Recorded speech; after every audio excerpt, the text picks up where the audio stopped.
Assalamualaikum warahmatullahi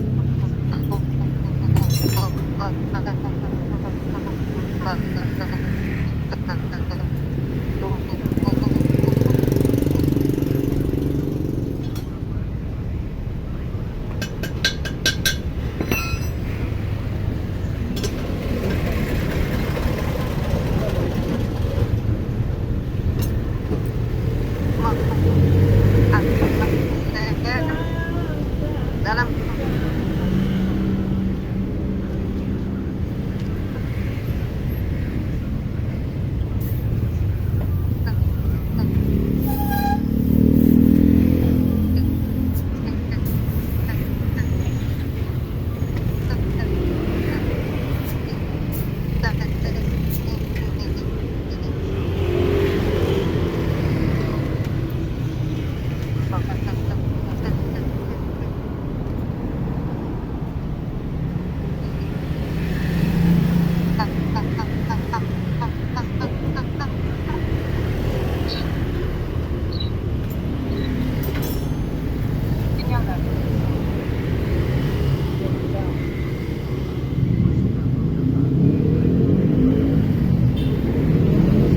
baik, Bu, bisa saya bantu.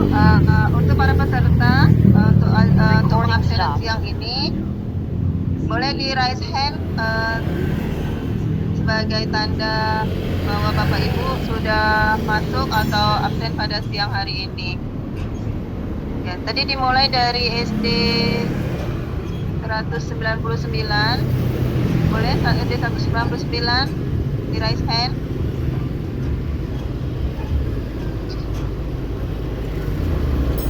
Baru satu orang ya SD 199.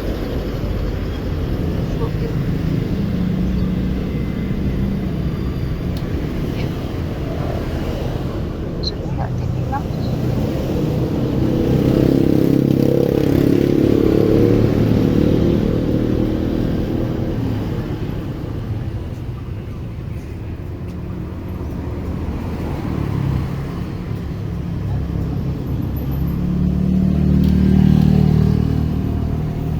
Kita lanjut SD 100.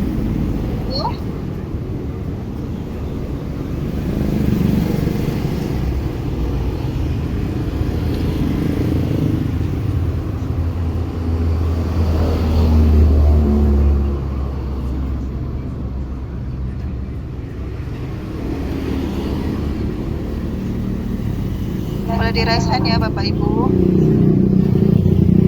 Boleh lanjut SD 74. Kan kita belum. Untuk Ibu Herlina.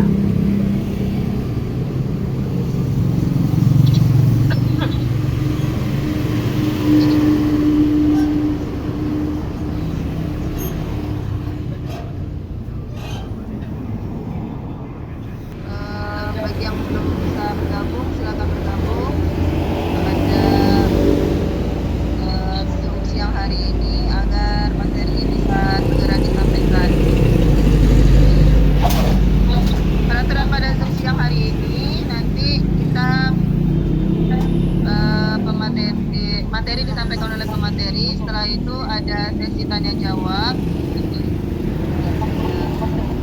Sebelum nanti Bapak Ibu pertanyaan, boleh di raise hand dulu biar tahu siapa yang mau bertanya, dan di sini juga dibatasi untuk mengajukan pertanyaan hanya sebanyak 2 pertanyaan saja.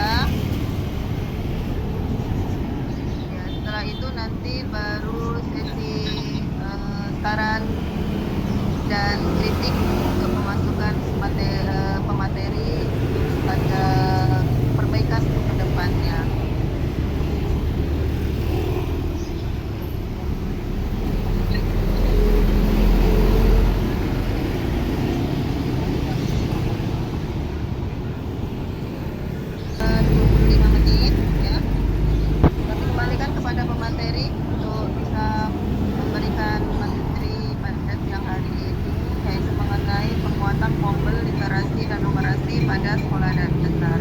Kepada pemateri Ibu Zubaidah kami persilakan.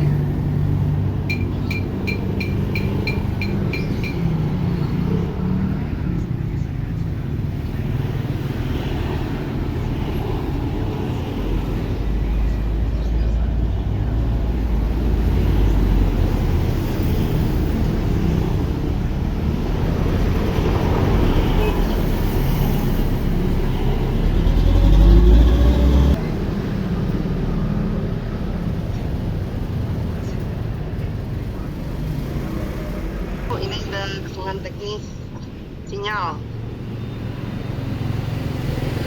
Lanjut ya. Saya sambil nunggu. Ya, kita ulang kembali.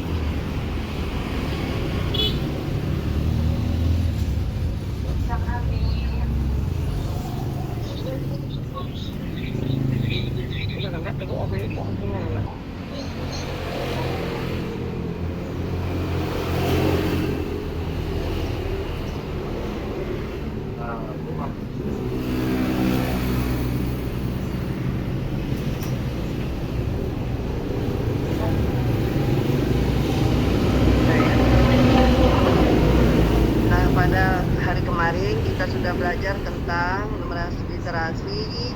Nah, diantaranya itu membaca nyaring, yang mana baca nyaring ini kita lihat mengapa membaca nyaring.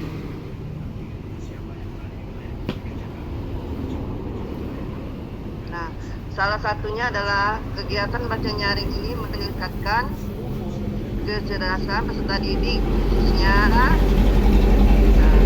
ini kita lihat menguatkan pengetahuan dan keterampilan berbahasa tulis.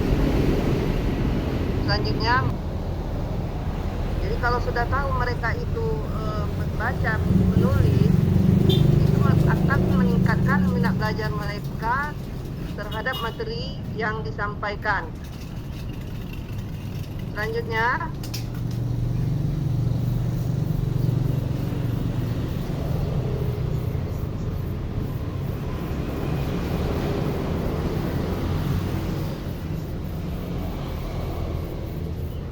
proses peserta didik menggunakan mata, telinga, otak mereka untuk menerima rangkaian cerita, mendengarkan suara narator, dan memahami apa yang mereka lihat dan dengar. Jadi dengan melihat, dengar itu melalui mata, telinga.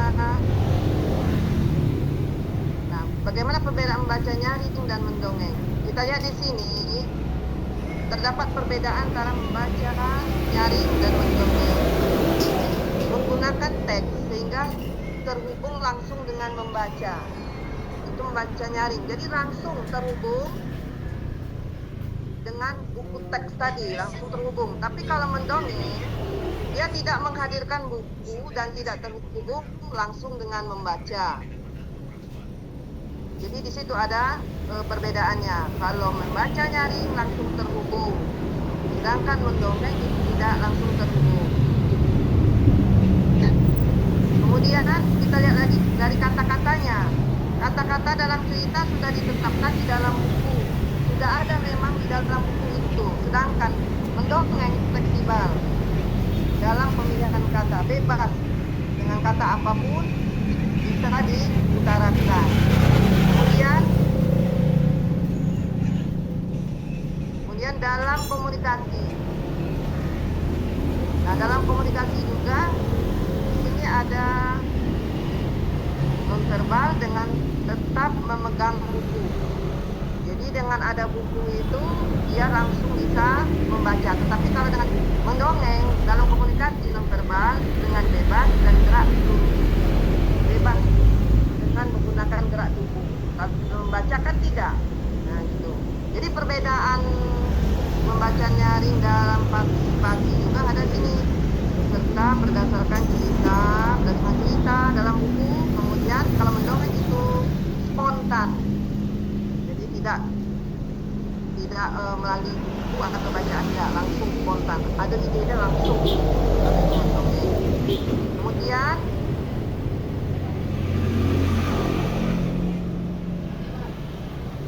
prinsip membaca nyaring. Salah satunya prinsip membaca nyaring ini adalah satu,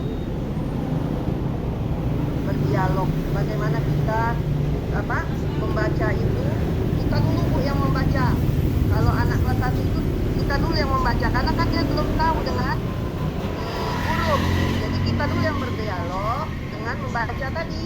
Disitulah nanti anak dapat mencerna apa bacaannya, apa isinya gitu. Selanjutnya prinsip membaca nyaring 2, melihat gambar. Nah itu tadi Kalau kita sudah melihat anak itu sudah melihat gambar, otomatis kan dia bisa, walaupun dia tidak bisa membaca, tapi dia bisa menebak gambar apa itu. Nah, kemudian prinsip membaca juga yang ketiga adalah interaksi dan koneksi. Nah, interaksi sama antara guru yang menjelaskannya kepada anak dan juga anak kepada teman dia juga bisa berinteraksi. Kemudian aktivitas pengetahuan jeda pada saat kita membacakan buku cerita. Berikutnya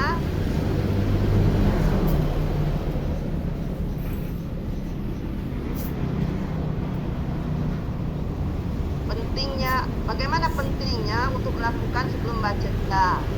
Nah, prabaca, baca buku terlebih dahulu, pahami cerita, telusuri tanda baca, temukan kata yang mungkin sulit bagi peserta didik. Mungkin ada kosa-kosa kata yang sulit untuk dipahami oleh anak. Nah, itu kan tadi.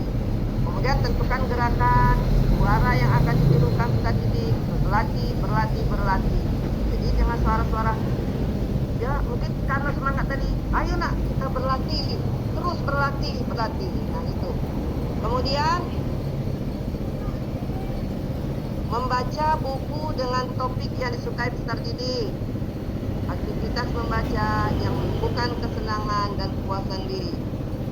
Aktivitas membaca yang membuat peserta didik menginginkan untuk membaca sesering mungkin. Jadi kalau membaca sering mungkin, insya Allah apa yang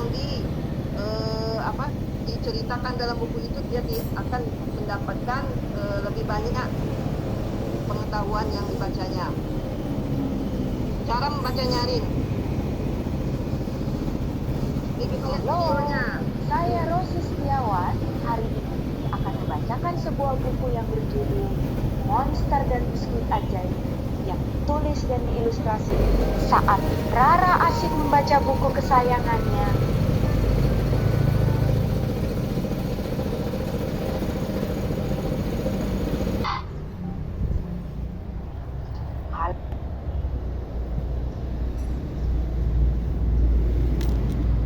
Tadi Ibu Guru yang kita lihat dalam video tadi, di situ ada beberapa prinsip situ. Di antaranya dialog dengan antara guru dan siswa tadi dengan menggunakan buku cerita tadi. Nah, sumber buku itu ada non teks digital. Nah, di sini nanti kita lihat buku cerita anak bermutu. Ini banyak buku cerita bermutu. Salah satunya ini banyak nih, nanti bisa kita lihat juga, bisa kita download juga di sini. Banyak bukunya, memang kita diharuskan untuk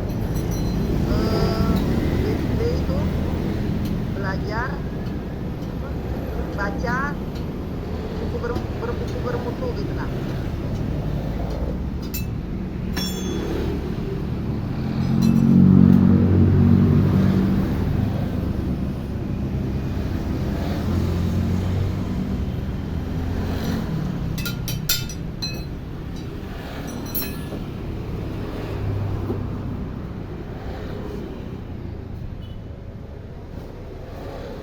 Jadi kita lihat Bu, panduan pemodalan strategi membaca nyaring untuk menumbuhkan minat baca.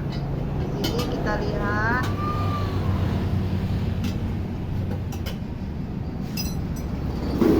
ini nanti saya kirim lah Bu ya. Ini nanti saya kirim ini penjelasannya. Kemudian lembar pengamatan baca nyaring. Ada nih pelibatan peserta didik dengan pengamatan. Nah, di sini nampak dalam pelaksanaan belum ada atau sudah ada. Catatan ada di sini. Pelibatan peserta didik dilibatkan secara aktif untuk berpikir tentang materi pada buku. Ada atau tidak gitu. Belum ada, sudah ada. Catatannya apa? Nah, ini nanti dikirim juga, Bu. Terima kasih.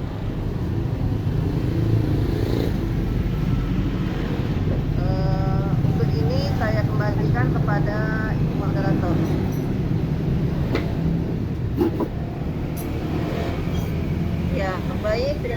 kasih kepada pemateri atas materi yang sudah disampaikan. Sangat luar biasa sekali ya Bapak Ibu materi pada siang hari ini.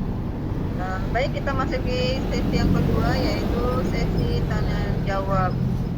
Untuk sesi tanya jawab ini hanya 2 pertanyaan saja karena kita dibatasi oleh